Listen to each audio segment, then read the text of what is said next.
Hello everyone, welcome to our YouTube channel mode of classes. आज की class में हम 12th क्लास के पॉलिटिकल साइंस के 4th चैप्टर के बारे में डिस्कस करेंगे, जिसका नाम है आर्थिक तथा राजनीतिक सत्ता के वैकल्पिक केंद्र। यानी कि कुछ देशों ने अपनी अर्थव्यवस्था को और अपनी राजनीति को मजबूत बनाने के लिए विकल्प का सहारा लिया। उस विकल्प को कहते हैं संगठन का निर्माण। यानी कि उन देशों ने संगठन का निर्माण किया।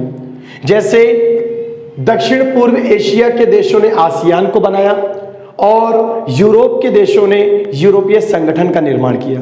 इन देशों ने अपने संगठन को मजबूत बनाने के लिए कई सारे तरीके को भी अपनाया। आज की क्लास में हम आसियान संगठन, यूरोपीय संघ, आसियान विजन 2020, आसियान शैली, ब्रिक्स, तिब्बत समस्या और दलाई लामा के बारे में डिस्कस करेंगे। सबसे पहला प्रश्न है, आसियान संगठन की स्थापना और इसके उद्देश्य बताइए।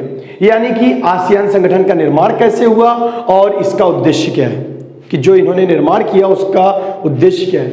आसियान संगठन की स्थापना 8 अगस्त 1967 में 5 देशों ने मिलकर बैंकॉक में की। बैंकॉक थाईलैंड की कैपिटल है।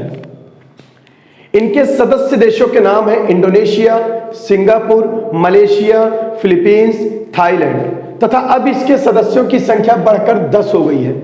बाद में शामिल होने वाले देश Brunei Darussalam, Laos, Vietnam, Myanmar व कंबोडिया है। आसियान संगठन की स्थापना 8 अगस्त 1967 में 5 देशों ने मिलकर बैंकॉक में की। इनके सदस्य देशों के नाम हैं इंडोनेशिया, सिंगापुर, मलेशिया, फिलीपींस व थाईलैंड तथा अब इसके सदस्यों की संख्या बढ़कर 10 हो गई है। बाद में शामिल होने वाले देश Brunei Darussalam, Laos, Vietnam, Myanmar व कंबोडिया है। अगर आपसे कोई पूछता है कि आसियान का मुख्यालय कहां स्थित है, आसियान का मुख्यालय जकार्ता में है, जो कि इंडोनेशिया का एक नगर है। इसके उद्देश्य क्या है आसियान के? आर्थिक व सामाजिक विकास को बढ़ावा देना, कि यानी कि जितने भी आसियान के 10 देश हैं आपस में मिल करके आर्थिक व सामाजिक विकास को क्या देंगे? बढ़ावा। यूएनओ को बढ़ावा देना, यूएनओ शांति चाहता है और आसियान भी शांति चाहता है, तो इसलिए आसियान के देश यूएनओ को सपोर्ट करेंगे। आपसी हितों को बढ़ावा देना, यानी कि आपस में एक दूसरे से मिल करके, यानी कि आपस में एक दूसरे के साथ भलाई को बढ़ावा देंगे, एक दूसरे को सपोर्ट करेंगे। आवागमन पर जोर देना कि कोई भी देश, आसियान के 10 देश, आसियान के जो 10 देश हैं आपस में किसी भी देश में आ जा सकते हैं और कहीं पर भी किसी भी प्रकार का व्यापार कर सकते हैं। सुरक्षा प्रदान करना, एक दूसरे की सुरक्षा करना भी आसियान का उद्देश्य है और पर्यावरण की रक्षा करना भी आसियान का उद्देश्य है। इन्हीं बातों को मजबूत करने के लिए इन्होंने संगठन का निर्माण किया। दूसरा टॉपिक है आपका यूरोपीय संघ की स्थापना और इसके उद्देश्य बताइए। यूरोप के देशों ने यूरोपीय संघ की स्थापना की, जिसमें 28 देश थे, परंतु इंग्लैंड के हट जाने से अब इसमें केवल 27 देश हैं। 1948 में मार्शल योजना के अंतर्गत यूरोप के देशों को मदद पहुंचाने के लिए यूरोपीय आर्थिक सहयोग संगठन की स्थापना की गई तथा 1992 में मास्ट्रिक्ट संधि पर हस्ताक्षर करके यूरोपीय आर्थिक सहयोग संगठन का नाम बदलकर यूरोपीय संघ कर दिया गया।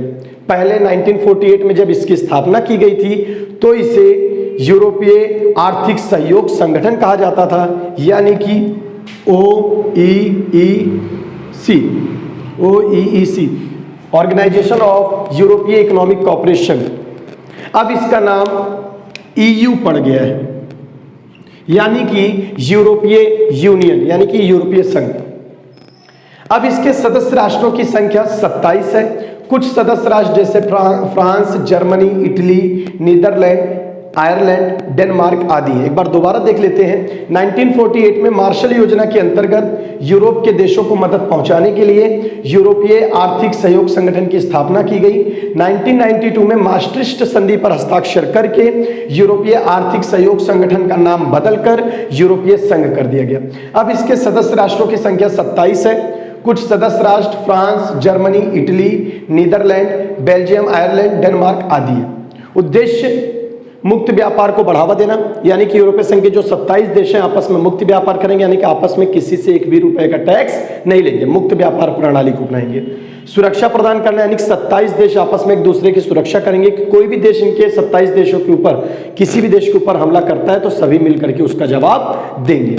विकासशील देशों को अधिक सहायता देना इनका उद्देश्य, ताकि वो भी अपने आप को मजबूत बना सके। और कोई भी विवाद अगर 27 देशों के अंदर होता है तो उसे शांतिपूर्ण तरीके से सुलझाना इनका उद्देश्य है। पर्यावरण की रक्षा करना भी यूरोपीय संघ का उद्देश्य है, क्योंकि किसी भी देश की आर्थिक विकास या किसी भी देश का विकास उसके एनवायरनमेंट यानी पर्यावरण पर भी जुड़ा रहता है, निर्भर रहता है।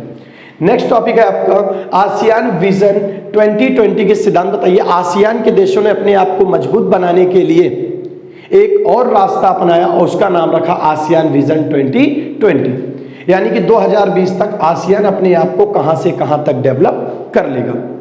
आर्थिक विकास में बढ़ोतरी कर लेगा 2020 तक। 2020 तक अंतरराष्ट्रीय पहचान सदस्य राष्ट्रों की, यानी कि इनके जो सदस्य देश हैं उनकी विश्व में पहचान बन जाएगी, ये भी इन्होंने उद्देश्य रखा। सामाजिक एवं सांस्कृतिक सहयोग में बढ़ावा, यानी कि 10 देश आपस में मिल करके सामाजिक एवं सांस्कृतिक सहयोग में बढ़ावा देने लगेंगे 2020 तक। अर्थव्यवस्था में कुशलता सदस्य राष्ट्रों की, यानी कि जो इनके 10 देश हैं वो अर्थव्यवस्था में कुशल हो जाएंगे, यानी कि सफल हो जाएंगे 2020 तक। यह आसियान का टारगेट था, यह आसियान का लक्ष्य था।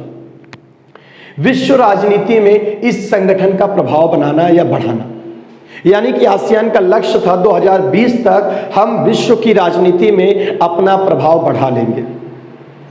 नेक्स्ट टॉपिक है आपका आसियान शैली क्या है, यानी कि आसियान के जो 10 देश थे उन्होंने अपना तरीका बनाया, उन्होंने अपना कॉन्सेप्ट बनाया कि हम 10 देश आपस में बिना किसी स्वार्थ के, बिना किसी द्वेष के, बिना किसी लालच के एक दूसरे की सहायता करेंगे। इसी को ही हमने आसियान शैली का नाम दिया, यानी कि आसियान सदस्यों के बीच अनौपचारिक व सहयोगपूर्ण कामकाज की शैली को आसियान शैली कहा जाता है। नेक्स्ट टॉपिक आता है ब्रिक्स की स्थापना तथा इसके उद्देश्य बताइए। ब्रिक्स की स्थापना 2006 रूस में हुई थी, लेकिन जब 2006 रूस में ब्रिक्स की स्थापना हुई थी उस समय इसे ब्रिक बोला जाता था। 2010 में साउथ अफ्रीका के जुड़ जाने के बाद इसे ब्रिक्स का नाम दिया गया।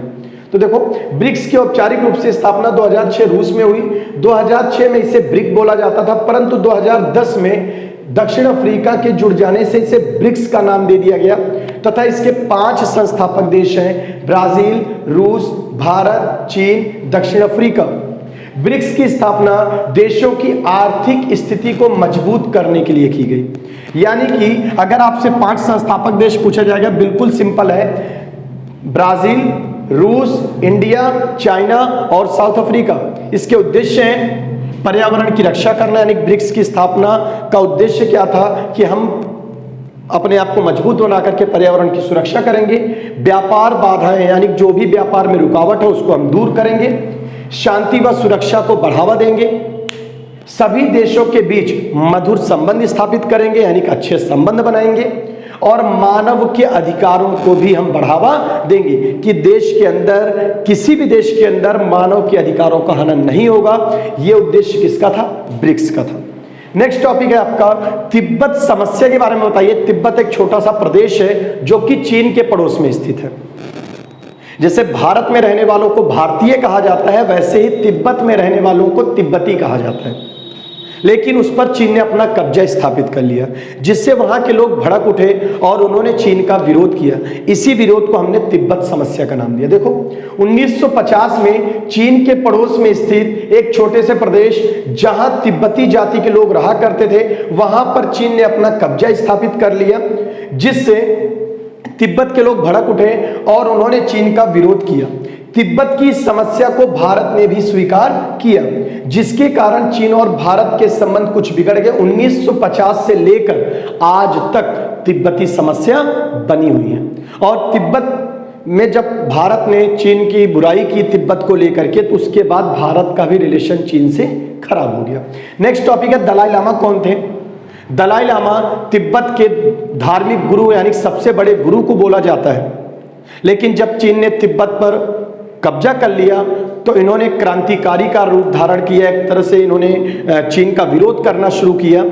अगर वो तिब्बत में रह करके चीन का विरोध करते तो उन्हें मार दिया जाता, इसलिए उन्होंने अपने आप को कहां पर शरण ले लिया, भारत के अंदर। तो देखो दलाई लामा तिब्बत का एक क्रांतिकारी नेता थे जो कि तिब्बत की आजादी के उद्देश्य से भारत में आकर बस गए थे।